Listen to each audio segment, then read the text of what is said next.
Well then, Transformers 4, Age of Extinction. Funny that the word stinks in the title. I mean, honestly, right?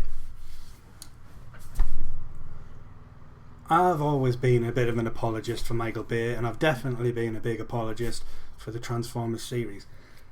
They're just fun, entertainment, cartoon movies, essentially. They're just live action cartoons.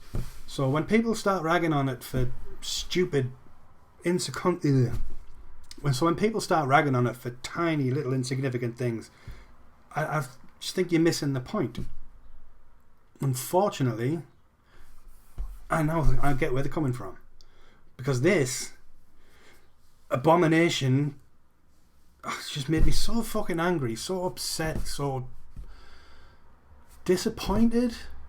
I mean, I know that Michael Bay, Paramount, the Transformers franchise don't owe me anything. They don't owe me something personally, but I just feel like they've let me down.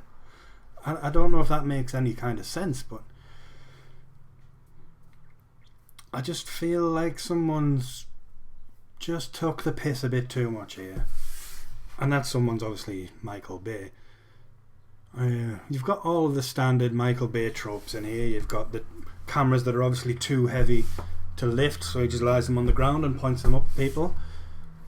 You've got blatant disregard for public safety. You've got military guys. You've got people working for, I don't know, the CIA or whatever the fuck it was. The story doesn't make sense, but I'll get onto that in a minute. Shooting warning shots at a car, so they're not aiming for the car, but they just unload a fucking minigun barrage into someone's house.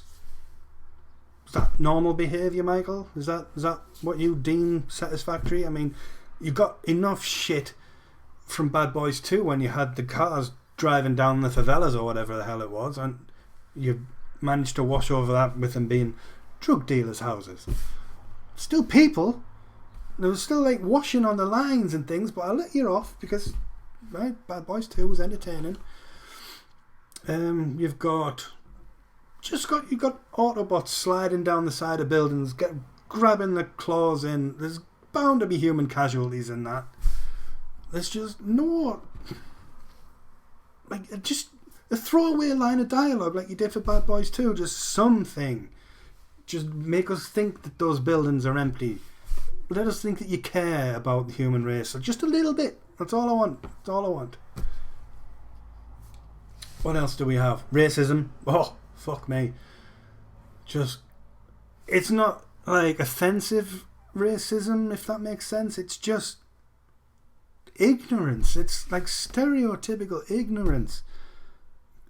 There's a guy in it who's Irish, so instantly Mark Wahlberg calls him a leprechaun and then calls him Lucky Charms for the rest of the film. It's like, after the guy had said to him, in Ireland, we'd kick your ass for that.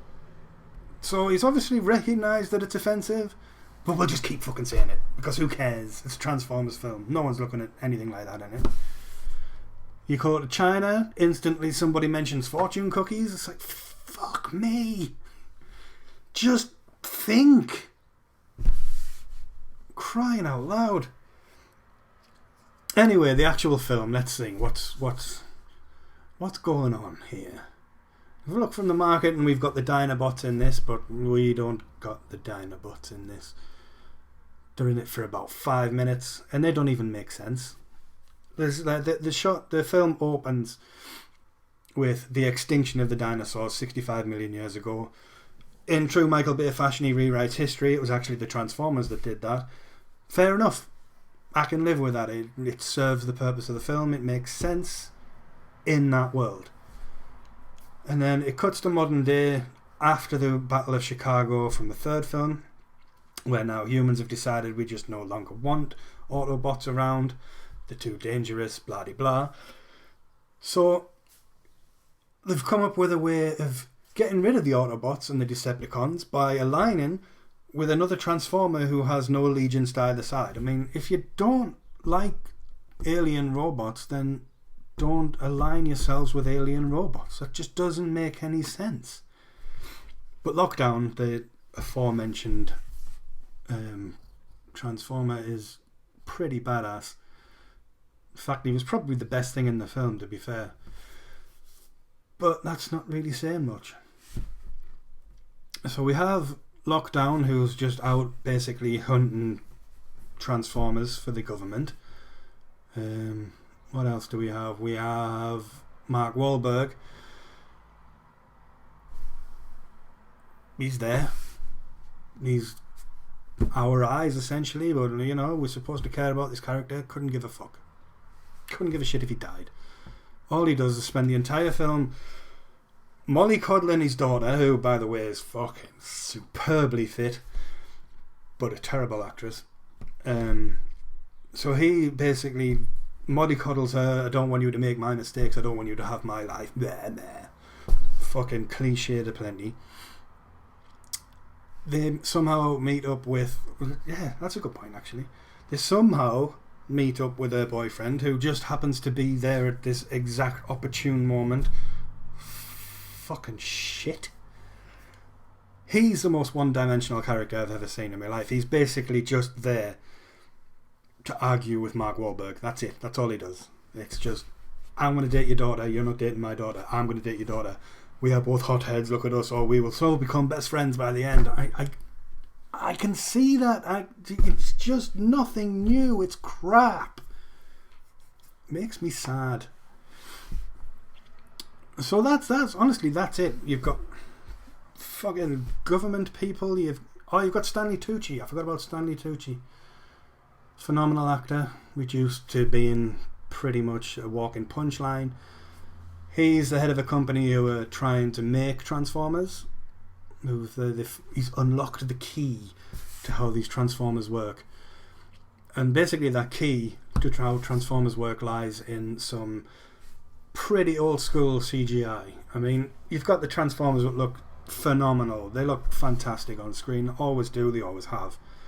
But then next to it, you've got Stanley Tucci, who picks this egg thing up, and it starts sort of dancing in midair. You see it in the trailer.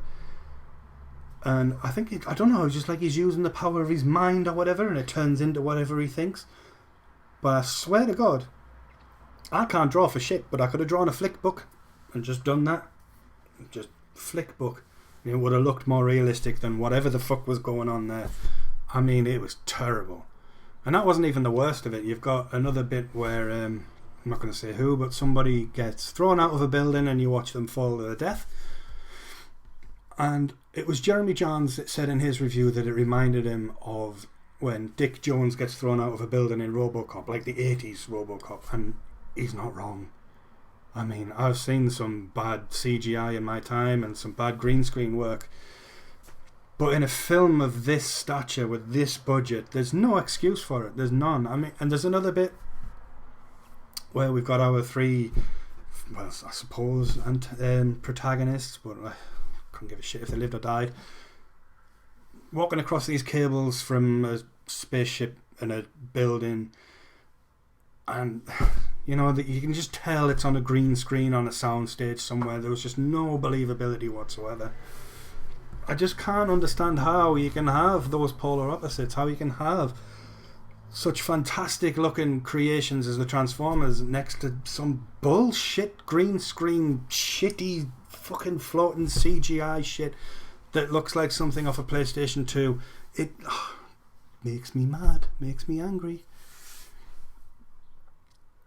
I'm really, really disappointed. I wanted to like it. I told people before I went, fuck the critics, I'm going to enjoy this movie because it's the kind of thing that I like. And I don't mind a mindless blockbuster like this. I quite enjoy them, in fact. I love a big spectacular movie. But not this one. This one was just a step too far. I mean, too much. How much is too much? This much is too much.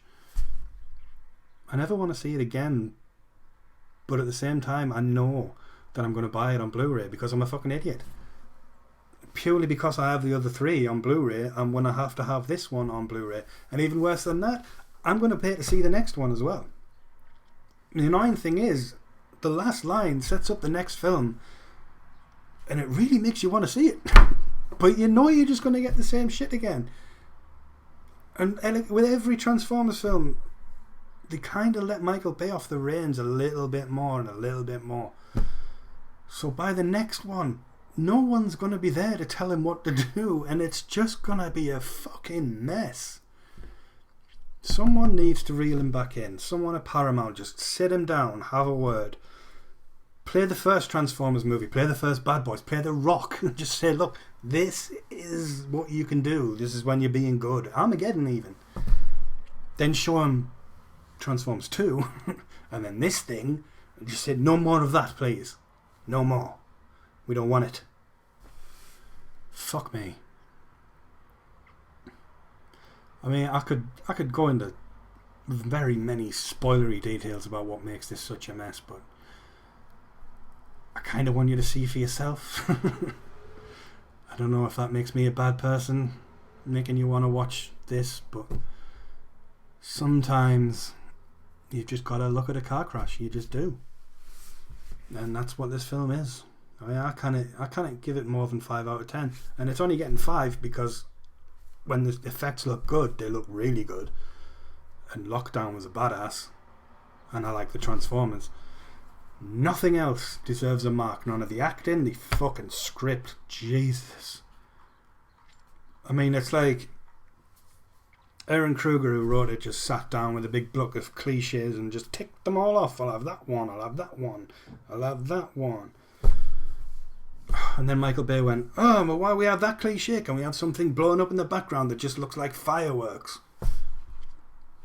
That's all it is. It's just cliches and explosions.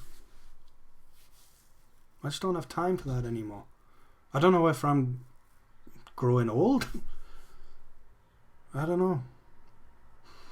I suppose we'll find out what shit comes the next time they spew one of these things out. Man alive. Michael Bay, you motherfucker.